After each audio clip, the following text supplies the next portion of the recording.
جو توحید ہے ہمیشہ توحید ہے، جو شرک ہے وہ شرک ہے۔ بدر کے میدان میں جب فرشتے مدد کر رہے تھے تو اس وقت بھی توحید توحید ہی تھی، یہ شرک نہیں تھا۔ تو کیسے توحید ہے؟ اگر معیار الوہیت مددگار ہونا ہوتا تو پھر فرشتوں کو کبھی مددگار نہ بنایا جاتا، چونکہ الوہیت مجازی نہیں ہوتی، الوہیت عطائی نہیں ہوتی۔ اگر فرشتے بدر میں مددگار بن جائیں اور یہ قرآنی فیصلہ ہو اسے شرک نہ کہا جائے تو پھر ماننا پڑے گا اللہ کا کوئی بندہ اللہ کی اذن سے اگر مددگار ہے تو یہ قرآن کا فیصلہ ہے، لوگوں کا گھڑا ہوا دین نہیں ہے۔ اس سلسلہ میں یہ بات ذہن میں رکھیں، میرے رب کی ذات میں بھی کوئی شریک نہیں ہے اور میرے رب کی صفات میں بھی کوئی شریک نہیں ہے۔ شاید کوئی سوچ رہا ہو تم تو کہتے ہو اللہ بھی مشکل کشا ہے، اللہ تعالیٰ کے نبی علیہ السلام بھی مشکل کشا ہے، تم رب کو بھی مانتے ہو، تم داتا صاحب کو بھی داتا کہتے ہو۔ تو میں یہ بتانا چاہتا ہوں، یہی وضاحت کرنے تو ہم بیٹھے ہیں، میرے رب کی ذات میں بھی کوئی شریک نہیں اور اس کی صفات میں بھی کوئی شریک نہیں۔ دیکھنا ہے اس کی صفتیں ہیں کیسی اور اس کے بندوں کی صفتیں کیسی ہیں۔ میرا رب غیب جانتا ہے، اس کو یہ غیب کسی نے بتایا نہیں، وہ خود جانتا ہے، اور میرے نبی علیہ السلام جانتے ہیں تو رب کے دینے سے جانتے ہیں۔ شرک تب بنے گا جب رب کی صفتیں یا تو معاذ اللہ عطائی مان لی جائیں تو پھر رب کے محبوبوں کی بھی عطائی، رب کی بھی عطائی تو ایک جیسی بن گئی، یا جیسے رب کی ذاتی ہے ایسے رب کے بندوں کی بھی ذاتی مان لی جائے تو پھر بھی مشارکت ہو گئی، اشتراک ہو گیا۔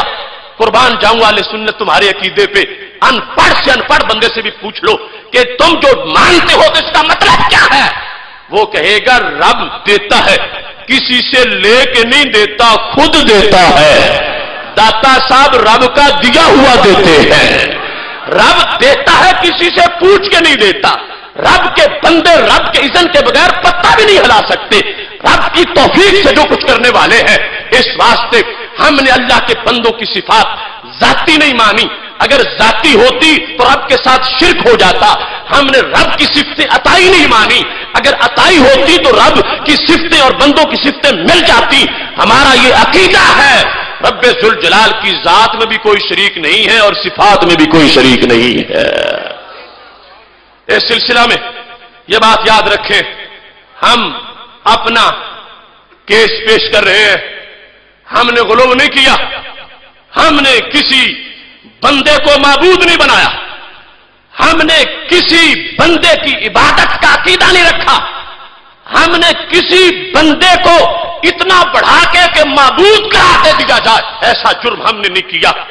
لیکن دوسری کمپنی سوچے کہ انہوں نے رب ذوالجلال کی شان کو کھینچ کے معاذ اللہ کوشش کی، کر نہیں سکتے، لیکن بندوں کے ساتھ ملانے کی کوشش کی اور معیار الوہیت وہ بیان کیا جو شان رب نے بندوں کو بھی عطا فرمائی ہے۔ صرف یہ ثابت کرنے کے لیے ان لوگوں نے دھندا کیا کہ ہم دنیا کو دکھا سکے دیکھو یہ شرک ہو گیا ہے۔ رب کی شان کی تنقیص کر کے بندوں کے ساتھ ملا کر انجینئرڈ شرک ثابت کرنے کے لیے دھندا کیا جاتا رہا۔ آج ہم بتانا چاہتے ہیں ہم نے جرم نہیں کیا، جرم کرنے والوں نے کیا ہے۔ ہم اس رب کو مانتے ہیں، وہ رب عظیم رب کہ جس رب کے بندے بھی اس کی عطا سے مشکل کشا ہوتے ہیں۔ اس سلسلہ میں میرا موضوع جو ہے وہ 70 آیات قرآن پر مشتمل ہے اور 10 گھنٹے کا خطاب ہے، لیکن میں آپ کو آزمائش میں نہیں ڈالنا چاہتا، بس اس کا ایک خلاصہ اس وقت آپ کے سامنے پیش کرنا چاہتا ہوں۔ اب یہ بات تو آپ نے سمجھ لی، معیار الوہیت کتنی چیزیں ہیں، کتنی چیزیں ہیں، کتنی چیزیں ہیں، کتنی چیزیں ہیں۔ پہلی ہے واجب الوجود ہونا، کیا ہے واجب دوسری ہے مستحق عبادت ہونا، دوسری کیا ہے مستحق، میرے رب کے سوا کوئی واجب الوجود نہیں، میرے رب کے سوا کوئی مستحق عبادت نہیں۔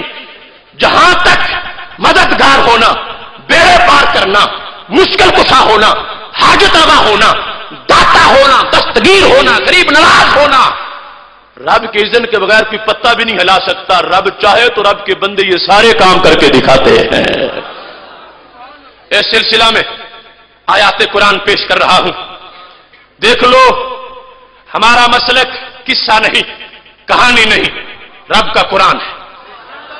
اس قرآن میں رب ذوالجلال نے خود اپنی شان کو بیان کیا ہے. خالق کائنات جل جلالہ کا فرمان ہے سورہ محمد صلی اللہ علیہ وسلم میں. رب ذوالجلال نے اس مقام پر ارشاد فرمایا ہے، پارہ نمبر 26 ہے، سورہ محمد صلی اللہ علیہ وسلم ہے، آیت نمبر 7 ہے. یہ میرے رب کا قرآن ہے. یا ایھا الذین آمنوا ان تنصروا اللہ ینصرکم ویثبت اقدامکم. اے ایمان والو، اگر تم اللہ کے دین کی مدد کرو گے اللہ تمہاری مدد کرے گا. کیسے؟ یثبت اقدامکم، رب تمہارے قدم ثابت رکھے گا. یہ رب کی توحید ہے. ثابت قدم کون رکھتا ہے؟ ثابت قدم کون رکھتا ہے؟ داتا کے دیوانوں زور سے بولو، ثابت قدم کون رکھتا ہے؟ یہ میرے رب کی توحید ہے. وہ بیان کر رہا یثبت اقدامکم، اللہ تمہیں ثابت قدم رکھے گا. اب ثابت قدم رکھنا یہ مدد ہے یا نہیں؟ مشکل کشائی ہے یا نہیں؟ حاجت روائی ہے یا نہیں؟ اب جنگ ہو رہی ہو، گھوڑے دوڑ رہے ہو، تلواریں چل رہی ہو، گولے برس رہے ہو، اور جو پھر بھی ثابت قدم رکھے تو وہ مددگار ہے یا نہیں؟